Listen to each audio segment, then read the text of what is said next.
Ya contohnya apa? Contohnya saya lah. Ya bayangkan saya pesantren dan saya guru ngaji. Kalau misalkan saya jangkau dengan akal pikiran kita, masa sih guru ngaji dia jadi orang Kristen? Nggak bisa kita jangkau gitu. Dan ternyata Robbana atina fid dunya hasanah wa fil akhirati hasanah wa qina azabannar itu ternyata ada di dalam janji Tuhan Yesus. Apa yang saya kaji pada waktu itu di dalam surat Al-Baqarah gitu. Makanya saya membaca dalam QS 2 ayat 185 pada bulan Ramadan ya Allah menurunkan kitab yang bernama Al-Quran. Sesungguhnya kitab itu tidak ada keraguan-raguan bagi orang-orang yang bertakwa. Tetapi dalam terjemahan Kementerian Agama Republik Indonesia, terjemahannya itu adalah sesungguhnya. Salam Bapak Ibu sekalian, saudara-saudara yang dikasihi Tuhan. Selamat pagi, salam sejahtera untuk kita sekalian. Apa kabar? Semoga Bapak Ibu tetap dalam keadaan sehat dan terus diberkati oleh Tuhan. Bersama-sama kesempatan ini kita mau mendengarkan kesaksian dari seorang Bapak Muslim yang mana beliau adalah seorang guru pesantren dan juga guru ngaji. Nah, berarti kalau begitu Bapak ini adalah seorang yang cukup mendalami agama Islam, mendalami kitab suci Al-Quran. Tapi sungguh luar biasa bahwa dia boleh dijamah oleh Tuhan Yesus. Dan saat ini dia sudah putuskan untuk tinggalkan agama lamanya dan terima Yesus sebagai Tuhan dan Juru Selamat. Luar biasa Bapak Ibu Saudara-saudara. Semoga ini dapat memberkati kita, menguatkan iman kita. Sebelum kita lanjut, jangan lupa dukung channel ini dengan cara like, subscribe, dan share, supaya saudara terus mendapat notifikasi video-video terbaru dari saya, dan terlebih channel ini akan terus berkembang dan menjadi saluran berkat bagi banyak orang. Selamat menyaksikan. Bagikan kesaksian bagaimana perjalanan rohani saya dari iman saya yang lama dan sekarang menjadi iman yang percaya kepada Tuhan Yesus adalah Tuhan dan Juru Selamat bagi saya dan kita semua. Ya, mungkin ada yang baru melihat saya di channel ini, ya saya perkenalkan diri kembali, nama saya Muhammad Ferdiansyah. Ya, saya lahir di Jakarta tahun 81, jadi saya umur baru berapa ya? 40. Haleluya. Tapi puji Tuhan, Tuhan menyelamatkan saya, Tuhan memilih saya, karena luar biasa Tuhan Yesus kita adalah Tuhan yang memilih kita, bukan kita yang memilih Tuhan. Itu yang luar biasanya. Makanya saya bersyukur gitu. Maka apa sih yang membuat saya tertarik kepada ajaran Kristus? Apa sih yang membuat saya begitu ingin ya menjadi murid Tuhan Yesus? Apa sih gitu? Nah, terkadang kalau misalkan saya dalam setiap kesaksian, beberapa kesaksian saya sering katakan, kalau misalkan saya melihat daripada oknum orang Kristennya, ya mungkin saya nggak akan pernah saya menjadi orang Kristen ya, saudara-saudari. Tetapi kenapa saya menjadi orang Kristen? Karena saya melihat ada suatu ajaran yang sangat luar biasa yang tidak dimiliki oleh ajaran-ajaran yang lain. Dan ajaran surgawi itu ternyata hanya ada di dalam ajaran yang dibawa oleh Tuhan Yesus Kristus. Yaitu apa? Yaitu adalah ajaran kasih. Saya percaya dan yakin tidak ada ajaran kasih yang sehebat Tuhan Yesus lakukan untuk kita semua. Nah, di dalam tema pada malam hari ini adalah kenapa saya mengambil tema semakin saya mengkaji kitab lama saya semakin yakin bahwa Tuhan Yesus itu adalah Tuhan yang mampu menyelamatkan hidup kita, baik di dunia maupun di akhirat, gitu. Karena dulu saya sering berdoa, gitu. Robbana atina fid dunya hasanah wa fil akhirati hasanah wa qina azabannar. Ya Tuhanku, berikanlah aku kebaikan, keselamatan di dunia maupun di akhirat, dan jauhkanlah aku dari siksaan api neraka. Itulah terjemahan bahasa Indonesianya gitu. Dan ternyata Robbana atina fid dunya hasanah wa fil akhirati hasanah wa qina azabannar itu ternyata ada di dalam janji Tuhan Yesus. Hanya Tuhan Yesus yang memberikan kita keselamatan. Gitu. Makanya Tuhan Yesus di dalam Yohanes pasal 14 ayat yang ke-6 gitu. Akulah jalan dan kebenaran dan hidup. Tidak ada seorang pun yang bisa datang kepada Bapa kalau tidak melalui aku. Jadi kita ini nggak bisa datang ke surga, kita nggak bisa masuk ke surga, dan kita nggak bisa ya menjadi warga kerajaan Allah kalau kita tidak hidup dalam iman kepada Tuhan Yesus. Karena Tuhan mengatakan apa? Akulah jalan. Jadi kalau misalkan kita ikut Yesus, kita ini bakal dapat jalan. Baik jalan keluar dari masalah-masalah kita, baik jalan keluar dari apapun persoalan hidup kita. Jadi kita tuh selalu diberikan jalan keluar oleh Tuhan. Karena kita mengikuti jalan Syirot, gitu, jalan. Akulah jalan. Udah kita dikasih jalan oleh Tuhan, kita dibenarkan oleh Tuhan. Akulah jalan dan kebenaran. Sesudah kita dibenarkan oleh Tuhan, maka kita diberikan hidup oleh Tuhan Yesus Kristus kita. Akulah jalan dan kebenaran dan hidup. Tidak ada seorang pun yang bisa datang kepada Bapa kalau tidak melalui aku. Gitu. Nah, apa sih yang membuat saya tertarik gitu menjadi murid Tuhan Yesus ya, saudara-saudara kasih? Karena ketika saya mengkaji lagi kitab lama saya, ya saya akan mengulang lagi ya, bukan mengulang, bukannya itu aja, bukan, tapi mengulang sedikit mengingatkan bagaimana perjalanan awal rohani saya, sehingga saya benar-benar mantap untuk menjadi murid Tuhan Yesus. Walaupun saya dibilang orang murtad. Wah itu si Ferdi murtad gitu. Ya nggak apa-apa, memang saya murtad. Tapi bagi saya, murtad itu adalah murid Tuhan Yesus yang taat. Itu murtad. Misalkan, wah ini ada murtadin nih. Ya iya, saya murtadin. Murid Tuhan Yesus yang taat di Indonesia. Itu murtadin. Jadi jangan pernah kecil hati kalau kita dibilang murtad. Ya, karena kita adalah murid Tuhan Yesus yang taat. Itu murtad. Gitu. Nah, kembali kepada apa yang saya kaji pada waktu itu. Di dalam surat Al-Baqarah, ayat yang kedua. Zalikal kitabul la raiba fihi hudalil muttaqin. Tetapi sebelum saya membahas tentang yang kedua, saya akan bahas dulu tentang fungsi daripada kitab saya yang lama, yaitu di dalam Al-Baqarah juga, QS 2 ayat 185. Nah, di sini kita tahu apa sih fungsi daripada kitab iman saya yang lama. Apa sih fungsinya? Karena kita dalam mengimani sesuatu, kita harus tahu nih. Ya contohnya kita beli handphone. Kita harus tahu nih, fungsi handphone itu untuk apa aja. Kalau misalkan kita pengen tahu fungsi handphone untuk apa aja, bagaimana cara menggunakannya, ya kita harus membaca user guide, buku panduan. Nah, begitu juga dengan kitab saya yang lama. Jadi saya harus tahu nih, apa sih tujuan daripada ya Tuhan saya dalam iman saya yang lama menurunkan kitab saya yang lama. Gitu. Makanya saya membaca dalam QS 2 ayat 185, pada bulan Ramadan ya, Allah menurunkan kitab yang bernama Al-Qur'an sebagai petunjuk Furqan, sebagai penjelas daripada petunjuk-petunjuk itu, Bainat, sebagai pembeda mana yang hak, mana yang batil. Hudan, pembeda. Furqan, petunjuk. Bainat, penjelas. Hudan, pembeda. Ternyata fungsi kitab saya yang lama hanya 3. Furqan, Bainat, dan Hudan. Petunjuk, penjelas, dan pembeda. Nah, lalu saya menguji, apakah benar kitab lama saya itu adalah kitab yang sebagai petunjuk, memberikan petunjuk buat saya. Makanya di dalam QS 2 ayat 2 dikatakan, zalikal kitabul la raiba fihi hudal lil muttaqin. Sesungguhnya kitab itu tidak ada keraguan-raguan bagi orang-orang yang bertakwa. Tetapi dalam terjemahan Kementerian Agama Republik Indonesia, terjemahannya itu adalah sesungguhnya kitab ini, dalam kurung Al-Quran, tidak ada keraguan-raguan bagi orang yang bertakwa. Tetapi kalau kita melihat daripada bahasa Al-Qurannya, zalikal kitabul la raiba fihi hudal lil muttaqin. Ingat, zalik itu artinya, zalik itu artinya adalah itu, bukan ini. Jadi kalau misalkan mengacu kepada bahasa Arabnya, zalikal kitab arti yang sesungguhnya sesuai dengan bahasa Arabnya, yaitu adalah sesungguhnya kitab itu tidak ada keraguan-raguan bagi orang yang bertakwa. Berarti kitab saya yang lama memberikan petunjuk kepada saya, no, Muhammad, kitab itu tuh, ya kalau kata manusianya begitu kali ya, bahasa manusianya, kitab itu tuh nggak ada keraguan-raguan buat orang yang bertakwa. Ingat, buat orang yang bertakwa, bukan buat orang yang beragama iman saya yang lama, tetapi dikatakan buat orang yang bertakwa. Jadi satu poin saya dapatkan ketika saya mengkaji kitab yang lama saya, ternyata kitab saya yang lama saja memberitahukan bahwasanya kitab itu tidak ada keraguan-raguan bagi orang yang bertakwa. Kitab apa itu? Ya kitab selain daripada kitab iman saya. Ya apa lagi? Yaitu adalah Taurat dan Injil. Ternyata Taurat dan Injil itu tidak ada keraguan-raguan bagi orang-orang yang bertakwa. Begitu. Lalu saya mencari lagi. Apakah benar ibaratnya kitab iman saya lama itu adalah sebagai petunjuk? Ya, saya buka lagi dalam Quran surat Al-Hadid ayat ketiga, dikatakan huwal awalu huwal akhiru. Dialah yang awal dan dialah yang akhir. Waktu pertama saya membaca ayat ini, gitu, ya saya lihat-lihat aja gitu. Oh artinya tuh benar, dialah yang awal dan akhir. Memang ya. Huwal awalu huwal akhiru.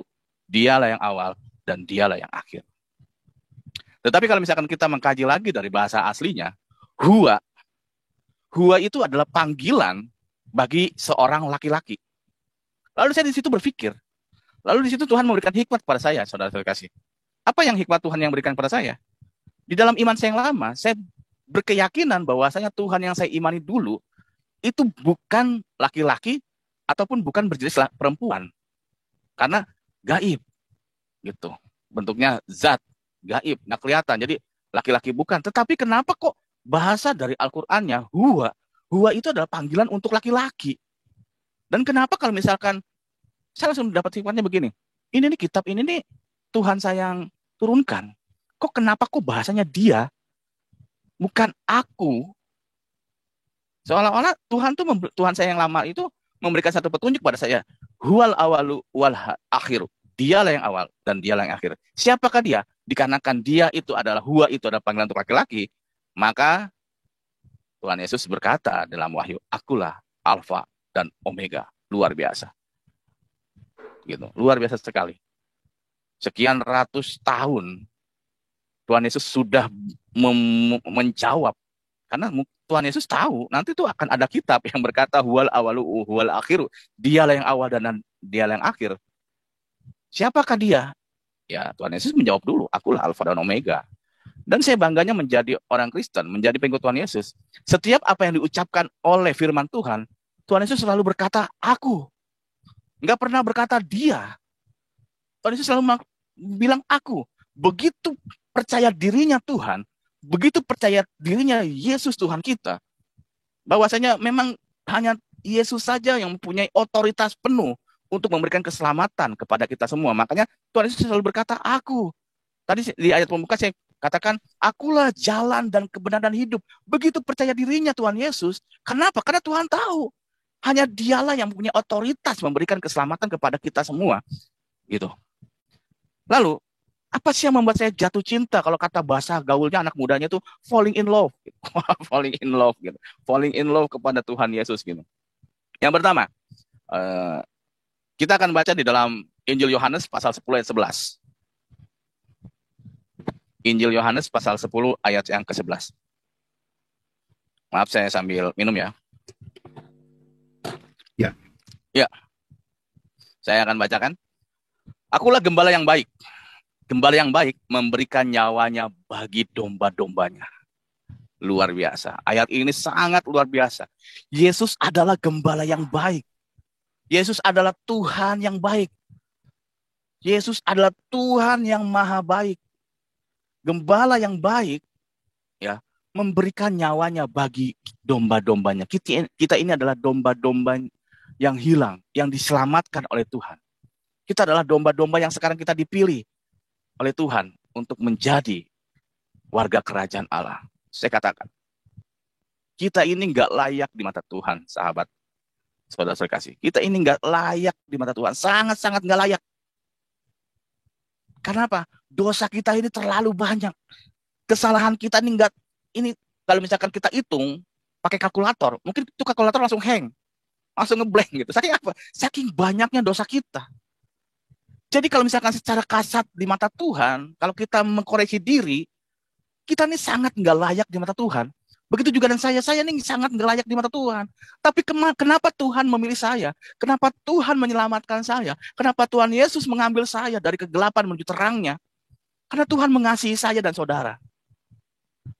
Makanya saya paling jengkel kalau misalkan ada hamba Tuhan gitu, wah udah semua rohani.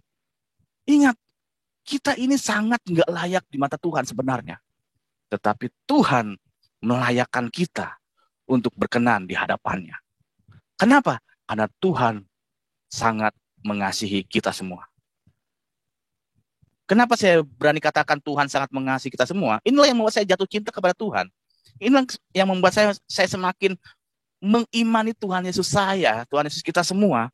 Itu adalah Tuhan yang benar-benar memberikan kita kasih karunia, keselamatan. Kenapa saya berani katakan Tuhan luar biasa? Contoh begini. Kalau kita mau mengorbankan diri kita kepada orang yang, pasti kita mau mengorbankan diri kita untuk orang yang paling kita sayangi. Ya contohnya, kita rela nih, kalau kata lagu orang seberang, orang-orang dunia, ku rela pergi pagi, pulang pagi. Demi apa? Demi orang yang kita cintai, demi orang yang kita sayangi, yaitu siapa? Anak dan istri kita. Itulah yang Tuhan Yesus lakukan. Tetapi pengorbanan Tuhan Yesus itu sangat-sangat luar biasa. Karena dia sampai rela mengorbankan nyawanya. Kenapa harus rela mengorbankan nyawanya? Karena begitu mengasihi kita. Makanya saudara terkasih, ini yang ingin saya bagikan pada malam ini kesaksian. Tuhan sudah memberikan yang terbaik buat kita semua. Pertanyaan kita, apa yang sudah kita berikan kepada Tuhan? Apa persembahan yang terbaik yang sudah kita berikan kepada Tuhan? Apa? Sedangkan Tuhan sudah memberikan yang terbaik untuk kita. Memberikan nyawanya, menyerahkan nyawanya. Mau dicaci, mau diludahi, mau dicambuk, disiksa, sampai memikul salib, sampai disalibkan, dan sampai menyerahkan nyawa di atas kayu salib. Demi siapa? Demi kita semua. Makanya pertanyaan kita, apa yang sudah kita berikan untuk Tuhan? Apa yang persembahan terbaik apa? Jangan sampai kita menjadi orang Kristen, ini kayak jadi kayak khotbah ini saya. Ini kesaksian rohani saya. Maksudnya, kenapa saya sangat mencintai Tuhan Yesus? Karena Tuhan saya rela mati demi saya, demi kita semua. Kenapa? Karena saking Tuhan Yesus mengasihi kita. Makanya jangan pernah kita mengecewakan Tuhan. Saya juga pernah. Saya jujur, ketika saya sudah bertobat, saya pernah mengecewakan Tuhan. Saya pernah meninggalkan pelayanan. Tetapi di situ Tuhan malah menegur saya. Ketika saya meninggalkan pelayanan, ternyata ada jiwa yang minta dibaptis. Di situ saya langsung ditegur oleh Tuhan secara langsung. Ferdi, jangan kemana-mana ente. Tetap pelayanan, tetap jalankan amanat agung. Pergilah dan jadikanlah seluruh bangsa muridku. Padahal saya nggak ngapa-ngapain. Di situ Tuhan menegur saya bahwasanya kamu dipilih untuk terus mengabarkan kebenaran firman. Gitu. Jadi konsep yang membuat saya jatuh cinta kepada Tuhan Yesus Kristus, Tuhan rela mati untuk saya. Tuhan rela menyerahkan nyawanya untuk menebus dosa-dosa kita, dosa-dosa saya. Karena kita ini sangat nggak layak loh. Sangat nggak layak di mata Tuhan. Tetapi Tuhan Yesus mengorbankan nyawanya untuk apa? Untuk melayakkan kembali kita di dalam keagungan dan kemuliaan Tuhan Yesus. Gitu. Lalu, apa sih yang membuat saya tertarik lagi? Apa sih yang membuat saya jatuh cinta sekali sama Tuhan Yesus ketika saya waktu itu dalam mendalami suatu pengajaran Tuhan Yesus? Gitu kan sangat luar biasa sekali. Makanya saya begini, sahabat dan saudara kasih dalam nama Tuhan Yesus. Saya kalau misalkan saya lebih senang ya disebut murid Tuhan Yesus gitu. Iya. Kenapa? Karena murid Tuhan Yesus sudah pasti Kristen. Tetapi orang Kristen belum tentu murid Tuhan Yesus gitu. Banyak orang Kristen yang hidup di luar firman Tuhan. Banyak orang Kristen yang hidup tidak melakukan kehendak Bapa di surga. Tetapi Bapa surga katakan, Tuhan Yesus katakan, bukan setiap orang yang berseru kepadaku Tuhan, Tuhan akan masuk dalam kerajaan surga. Melainkan ia yang melakukan kehendak Bapakku di surga. Apa kehendak Bapa di surga? Berikan yang terbaik buat Tuhan. Gitu. Nah, apa sih yang membuat kita layak di mata Tuhan? Kita buka lagi dalam Yohanes, masih dalam Injil Yohanes. Pasal yang ke-8, ayat yang ke-34. Dalam Injil Yohanes pasal 8. Jadi saya selalu menggali karena saya nggak mau nih iman saya ini cuman hanya main-main saja gitu. Nah, di sini di pasal ayat yang ke-34 dikatakan, kata Yesus kepada mereka, aku berkata kepadamu sesungguhnya setiap orang yang berbuat dosa adalah hamba dosa. Ayat ke-35-nya, dan hamba tidak tetap tinggal dalam rumah, tetapi anak tinggal dalam rumah. Ayat ke-36-nya, jadi apabila anak itu memerdekakan kamu, kamu pun benar-benar merdeka. Kita sudah dimerdekakan dari dosa oleh Tuhan. Kita sudah dimerdekakan oleh Tuhan Yesus Kristus kita. Gitu.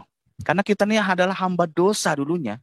Saya ini adalah hamba dosa Tuhan. Ketika Tuhan memberikan ayat ini, makanya yang membuat saya jatuh cinta pertama kali itu ya Injil Yohanes gitu. Karena ketika saya membaca Injil Yohanes gitu, ternyata Tuhan tuh sangat mengasihi saya. Tuhan tuh mengampuni saya gitu. Saya ini dulu nih, waduh, parah gitu. Parah sekali saya. Tetapi Tuhan masih memberikan saya kepercayaan. Jadi intinya begini, saudara kasih. Ini kesimpulan yang saya dapatkan pada waktu itu. Selagi kita masih dikasih nafas oleh Tuhan, selagi mata kita masih berkedip, berarti ada kesempatan Tuhan yang diberikan kepada kita untuk memberikan yang terbaik untuk Tuhan. Jadi kalau misalkan kita besok pagi masih buka mata, masih bernapas, yuk kita sama-sama berikan yang terbaik buat Tuhan. Begitu. Ternyata Tuhan mengampuni saya. Tuhan memerdekakan kita dari dosa. Nah, tetapi ketika Tuhan sudah memerdekakan dan mengampuni kita, banyak sekali orang yang sudah dimerdekakan malah dijajah lagi gitu. Malah membuat dirinya itu terjajah lagi.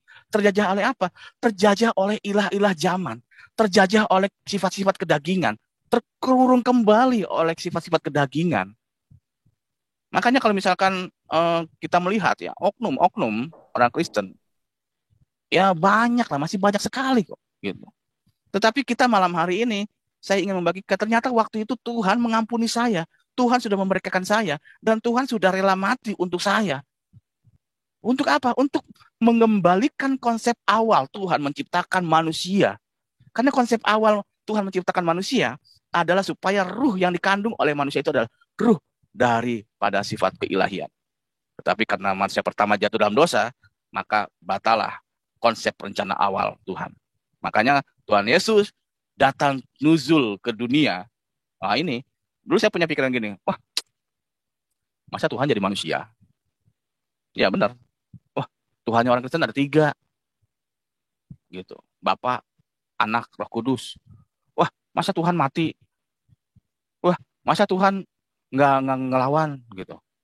Masa Tuhan begini? Itu yang dalam pikiran saya, sama ya. Sama kayak pikiran-pikiran yang saudara-saudara kita yang belum dijamah oleh Tuhan. Gitu. Makanya kita doakan. Nah, kenapa Tuhan harus nujul menjadi manusia? Ketika itu saya juga berpikir seperti itu. Kenapa sih? Kok Tuhan kok jadi manusia? Gitu. Ya kenapa Tuhan menjadi manusia? Ya kenapa? Saya bingung lagi. Kenapa? Ya karena Tuhan ingin menyelamatkan manusia. Gitu. Nggak mungkin Tuhan turun menjadi singa. Habis manusia dihajar oleh singa. Gitu. Dikarenakan Tuhan ingin menyelamatkan manusia, maka Tuhan membentuk ya nuzul, lahir ya sebagai seorang manusia supaya apa? Supaya apa yang dia sampaikan diterima oleh manusia. Begitu. Kalau misalkan Tuhan datang dalam wujud Tuhan langsung, kiamat, kiamat. Makanya Tuhan turun, ya, dia menjadi manusia melalui takdir sebagai manusia, harus lahir dari kandungan, ya harus melakukan sunat, melakukan makan minum, supaya apa? Supaya apa yang Tuhan sampaikan, ya manusia pada ngerti. Nah, walaupun Tuhan sudah jadi manusia, banyak juga manusia yang nggak ngerti. Kenapa? Karena lebih mereka mengunggulkan sifat-sifat kedagingannya. Gitu. Jadi, contoh begini, ya contoh kita ya saya gitu, kita semua, kita mau menyelamatkan buaya nih, kita mau menyelamatkan buaya. Tapi kita mau menyelamatkan buaya, kita pakai wujud manusia. Saya yakin buaya yang selamat, kitanya yang innalillahi wa inna ilaihi rajiun. Gitu. Tetapi kalau misalkan kita ingin menyelamatkan buaya, kita jadi wujud buaya, tapi buayanya harus di air ya, jangan di darat ya, bahaya. Jadi kalau buaya di darat, di buaya darat gitu. Jadi kalau misalkan kita menyelamatkan buaya, ya kita harus jadi buaya lagi. Jadi supaya apa? Supaya mengerti bahasa buaya gitu. Coba kalau misalkan buaya kejepit, kita nanya nih, hei bro buaya, kenapa ente? Buaya dalam hatinya ngomong pakai bahasa buaya. Ngomong apa nih orang gitu. Tapi pas kita selamatkan, buayanya selamat. Tetapi kitanya yang inailahi gitu, dimakan buaya. Makanya konsepnya adalah menyelamatkan manusia harus seimbang dengan manusia. Walaupun fisiknya manusia, tetapi ruh yang dikandung dalam Yesus adalah roh keilahian. Itu perbedaannya. Kalau kita, jasad manusia, rohnya kemanusiaan. Tetapi Tuhan Yesus, fisiknya manusia, casingnya manusia, tetapi ruh yang dikandungnya adalah ruh keilahian. Begitu. Makanya yang membuat saya jatuh cinta dan semakin saya mengimani Tuhan Yesus karena Tuhan Yesus rela mati untuk saya. Tuhan Yesus sudah mengampuni saya. Tuhan Yesus sudah memerdekakan saya dari apa yang pernah saya lakukan, kesalahan-kesalahan saya dan dosa-dosa saya. Makanya saya percaya yakin saya masih diberikan nafas, berarti Tuhan masih memberikan saya kesempatan untuk selalu memberikan yang terbaik buat Tuhan. Makanya saya nggak mau lagi lah ngecewain ke Tuhan, nggak mau. Cukup dulu saja, gitu. Lalu yang ketiga, ternyata Tuhan memberikan kita hidup. Itu yang penting. Kita nggak mau nanti di akhirnya kita jadi binasa, masuk ke dalam kehidupan masuk ke dalam kebinasaan. Yang kita butuhkan adalah hidup yang kekal, ya. Seperti dalam Yohanes, ya, masih Injil Yohanes juga, karena saya waktu itu membaca Yohanes mulu gitu, karena kan apa ya, kayaknya ya maksudnya waktu itu Tuhan mengajarkan pertama kali saya dikuatkan oleh Tuhan Yesus ya melalui hikmatnya itu saya membaca Injil Yohanes. Gitu. Jadi Injil Yohanes sangat memberkati ya, seperti contohnya ya Yohanes 1 ayat 1 pada mulanya adalah firman. Gitu. Firman bersama-sama dengan Allah. Pokoknya banyak lah Yohanes 1 gitu. Nah, di dalam Injil Yohanes pasal 10 ayat yang ke-10, Yohanes 10 pasal 10. Nah, pencuri datang hanya mencuri dan membunuh dan membinasakan. Tetapi aku datang, kata Yesus. Yesus datang supaya mereka mempunyai hidup. Supaya kita mempunyai hidup dan mempunyainya dalam segala kelimpahan. Tuhan Yesus datang supaya kita nih mendapatkan kehidupan yang kekal. Tuhan Yesus datang itu untuk memberikan kita segala dengan kelimpahannya. Luar biasa sekali begitu. Tetapi pencuri datang untuk mencuri dan membunuh dan membinasakan. Iblis datang untuk mencuri, membunuh dan membinasakan. Tetapi Tuhan Yesus datang nuzul ke dunia untuk memberikan kita kehidupan. Makanya Tuhan Yesus katakan, akulah jalan dan kebenaran dan hidup. Selalu konsisten. Ucapan Tuhan Yesus kita itu selalu sinkron. Enggak ayatnya tuh enggak beda-beda. Misalkan di Injil Yohanes ngomong A, tiba-tiba di Matius ngomong B, tiba-tiba di Injil Markus ngomong E. Enggak, selalu konsisten. Itulah luar biasa Tuhan kita. Itulah ajaran yang datang dari surgawi. Selalu konsisten, enggak ngaclok-ngaclok gitu.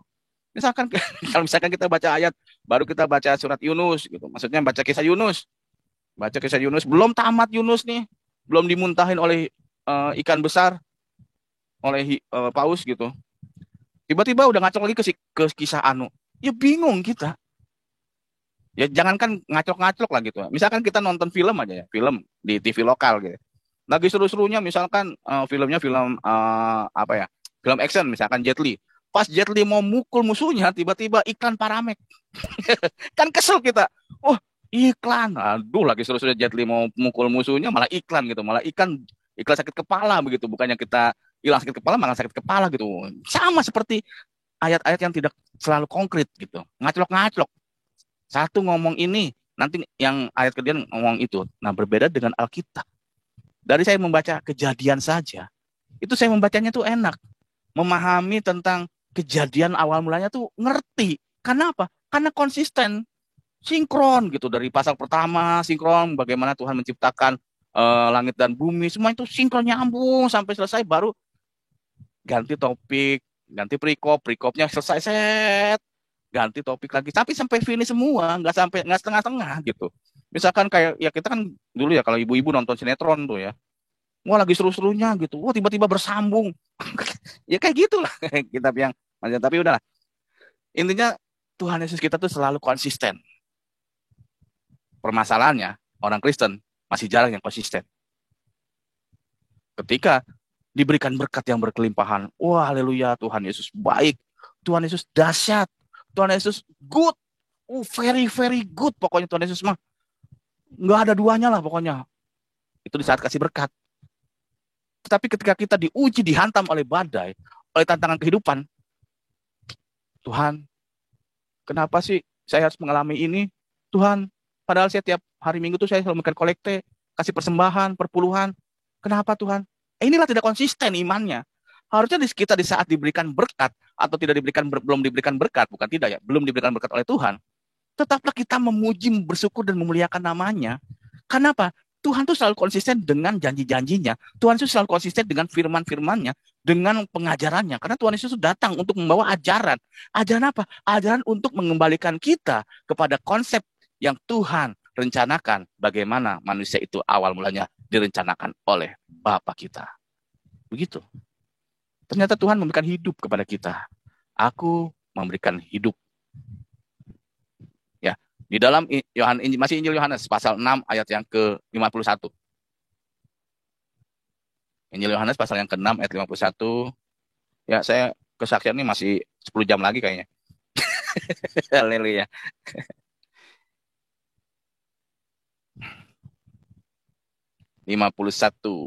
Oke.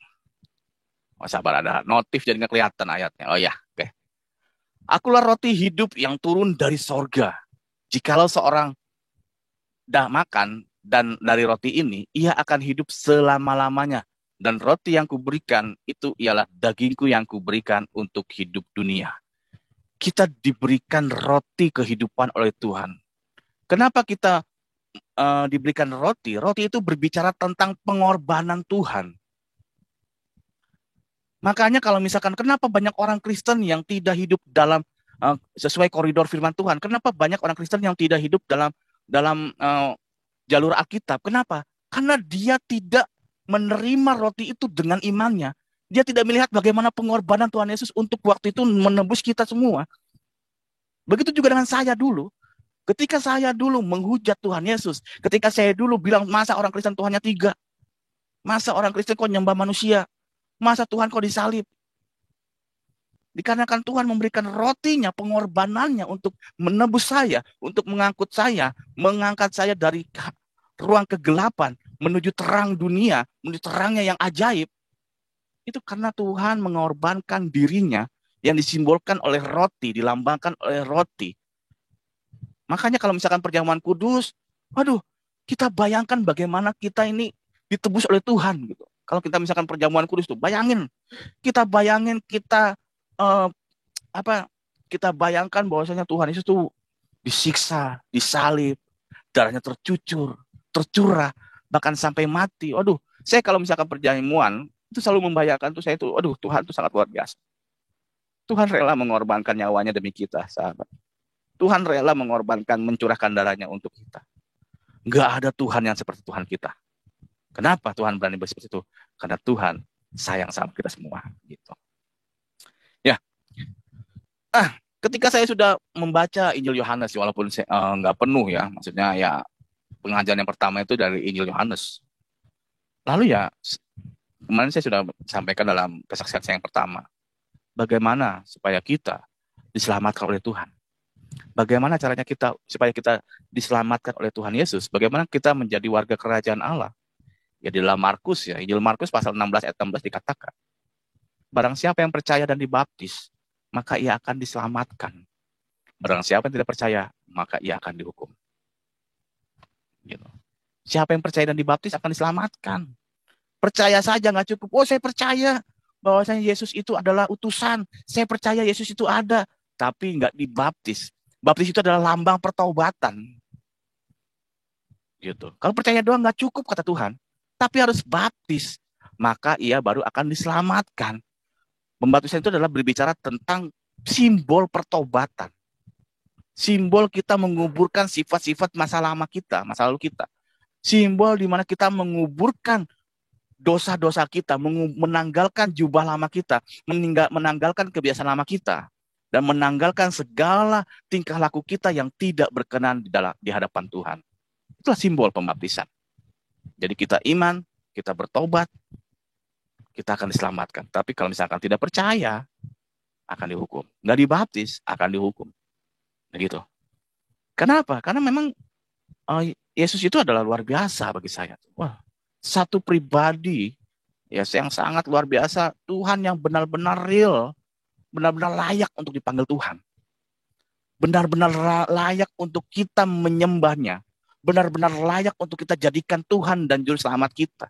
Sangat layak, tetapi kita sangat tidak layak menurut Tuhan.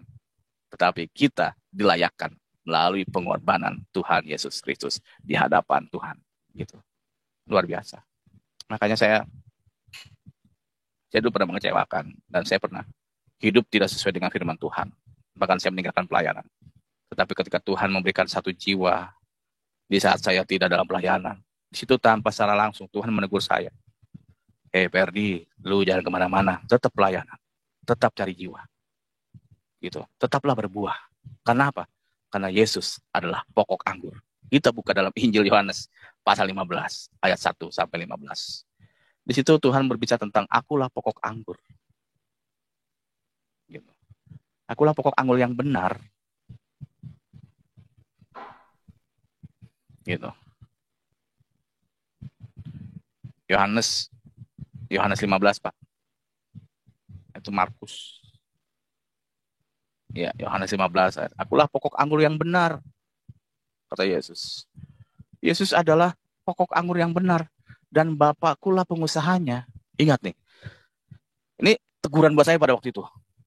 Ya, saya sih berharap kita semua diberkati ya dengan firman Tuhan ini, karena saya sangat diberkati sekali dan saya sangat ditegur sekali. Setiap ranting padaku yang tidak berbuah, apa yang Tuhan Yesus katakan? Ia akan dipotong.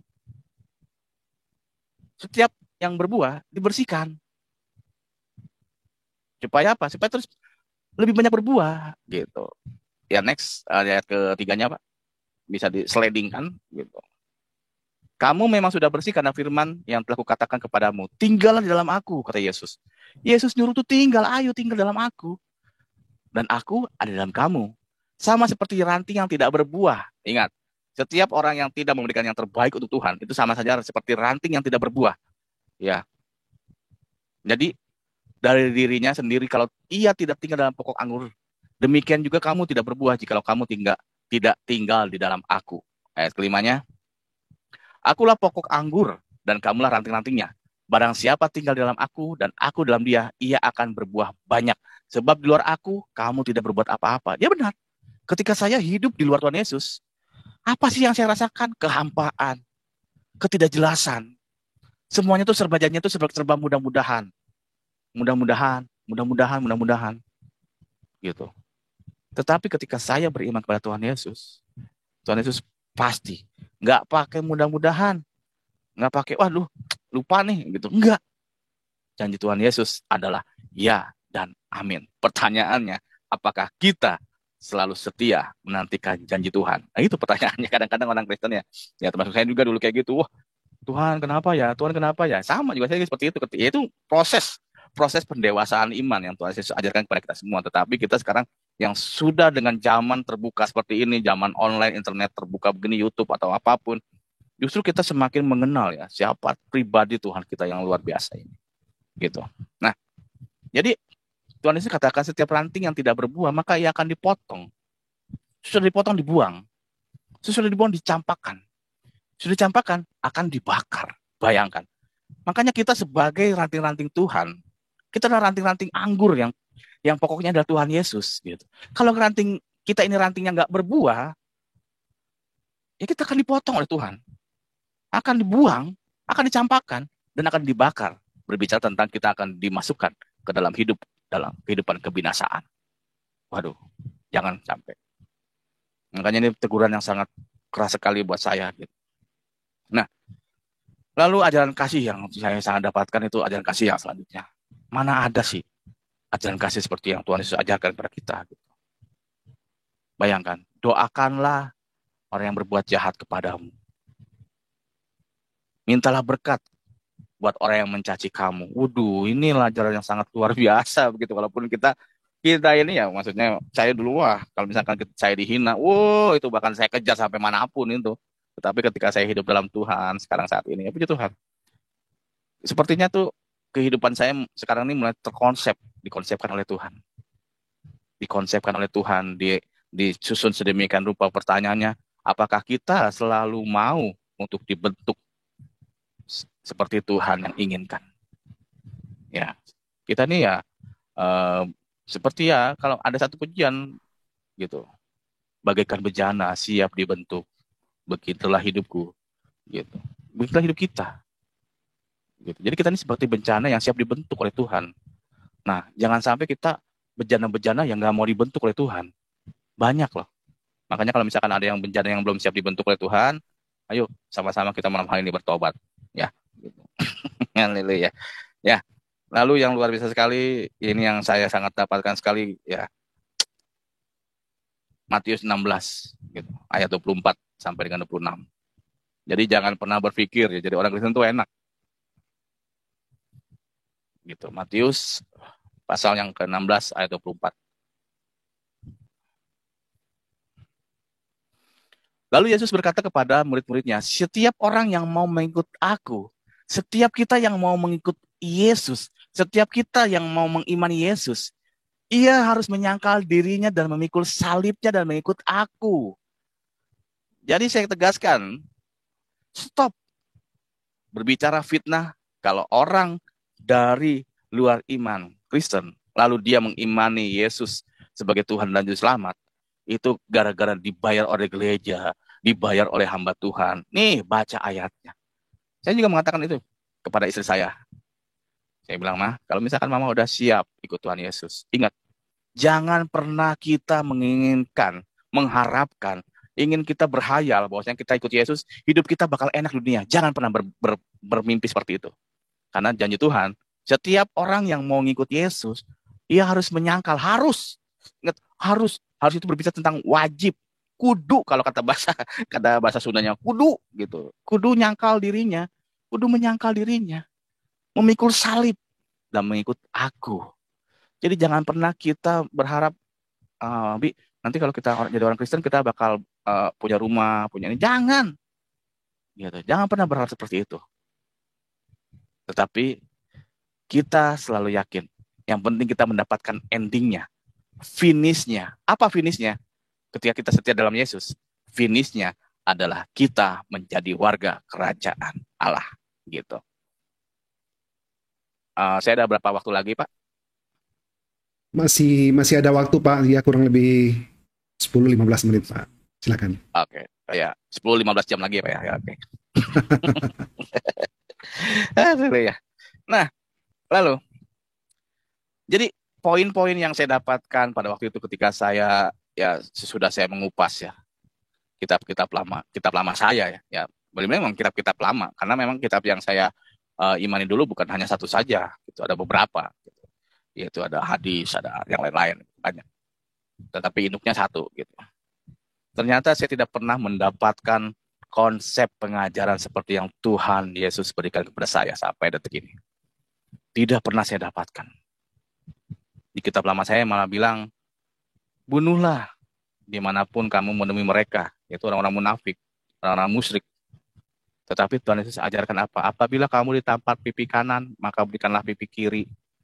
Kalau kamu ditampar lagi pipi kiri, berikanlah jidat yang atas. Kalau kamu masih ditampar jidat atas, kasih aja bunga, ya, beserta pot-potnya. Enggak bercanda. Jadi Tuhan Yesus itu sangat luar biasa, dan kasihnya itu sangat luar biasa. Kasihilah musuhmu, dan doakanlah mereka. Makanya dulu ketika saya pertama-tama masih berapi-api, masih on fire gitu, maksudnya masih kasih mula-mula. Wah, pokoknya kalau misalkan saya melihat saudara saya masih di seberang sana gitu, keimanan yang lama gitu, wah udah habis saya. Tapi terserah setelah saya melalui proses pendewasaan rohani, ya walaupun sekarang bukan berarti saya bicara seperti itu, saya sudah dewasa secara rohani, bukan. Tapi sampai detik ini juga Tuhan masih memproses kerohanian saya, keimanan saya gitu. Nah, selesainya Tuhan Yesus memproses keimanan saya, ya nanti setelah saya game over, wafat, baru selesailah prosesnya. Makanya ketika kita masih ada di dunia, saya katakan, kita masih terus diproses oleh Tuhan. Ya walaupun sudah menjadi hamba Tuhan yang sangat luar biasa, tetap kita akan diproses. Gitu. Kasihlah musuhmu dan doakanlah mereka. Jadi sekarang saya kalau misalkan ada orang-orang yang menghujat tentang Tuhan kita, nggak ngerti. Kenapa? Jangan pernah. Dulu kenapa saya bisa bilang Tuhannya orang Kristen itu 3? Kenapa? Karena saya mengkonsep Tuhannya orang Kristen dulu itu dengan konsep akal manusia kita, akal manusia saya. Tetapi setelah saya hidup dalam Tuhan, bahwasanya konsep daripada keilahian Tuhan Yesus nggak bisa kita jabarkan dengan akal manusia kita. Jangankan konsep keilahiannya, karya mukjizatnya saja itu nggak bisa kita bayangkan dan kita bisa tebak dengan akal manusia kita. Enggak. Karena karya Tuhan itu bukan karya manusia. Karya Tuhan itu kita tidak bisa jangkau dengan akal pikiran kita. Makanya ketika kita sudah mengimani Tuhan, jangan pernah kita sekali-sekali mengkonsep ajaran Tuhan Yesus dengan akal manusia kita. Kalau misalkan kita menjabarkan tentang ajaran tentang Tuhan Yesus dengan akal pikiran kita, maka ajaran Tuhan Yesus akan selalu diakal-akalin manusia. Jangan. Makanya Raja Salomo selalu Apa yang selalu Raja Salomo minta dari Tuhan? Raja Salomo selalu minta, berikan aku hikmat, berikan aku hikmat, berikan aku hikmat. Jadi hikmat itu sangat penting loh. Makanya kita sekarang belajar, kita peka akan kehadiran Roh Kudus dalam kehidupan kita. Belajar peka. Kenapa? Karena cuma Roh Kudus yang menuntun kita saat ini. Tapi kalau kita nggak peka, kita nggak merasakan kehadiran Roh Kudus di kehidupan kita. Makanya belajar kita peka lah. Gitu. Saya juga masih belajar. Gitu. Tuhan, apakah ini mau Tuhan? Tuhan, apakah ini maunya Engkau? Gitu. Karena karya Tuhan nih, aduh kita nih nggak bisa jangkau dengan akal pikiran kita, nggak bisa. Mujizat karya Tuhan tuh nggak bisa kita jangkau gitu. Ya contohnya apa? Contohnya saya lah. Ya bayangkan saya pesantren dan saya guru ngaji. Kalau misalkan saya jangkau dengan akal pikiran kita, masa sih guru ngaji jadi orang Kristen? Nggak bisa kita jangkau gitu. Wong teman-teman saya pada kaget, si Ferdinand jadi orang Kristen, kaget dia. Kenapa? Karena karya Tuhan tuh selalu dahsyat, selalu wow, selalu amazing kalau kata orang ini, selalu amazing begitu, selalu keren, sangat keren, dan kita nggak bisa menjangkau. Dan yang luar biasa Tuhan kita tuh, saya senangnya kalau misalkan saya bersyukur, saya selalu bersyukur ketika kita ada dalam pergumulan dan kita menyerahkan pengharapan sepenuhnya kepada Tuhan. Yang paling saya suka kepada Tuhan Yesus saya tuh, Tuhan tuh selalu datang pas tepat pada waktunya, injury time. Kadang-kadang di saat kita udah mau tepar-tepar nih, pertolongan Tuhan datang. Tes. Kenapa?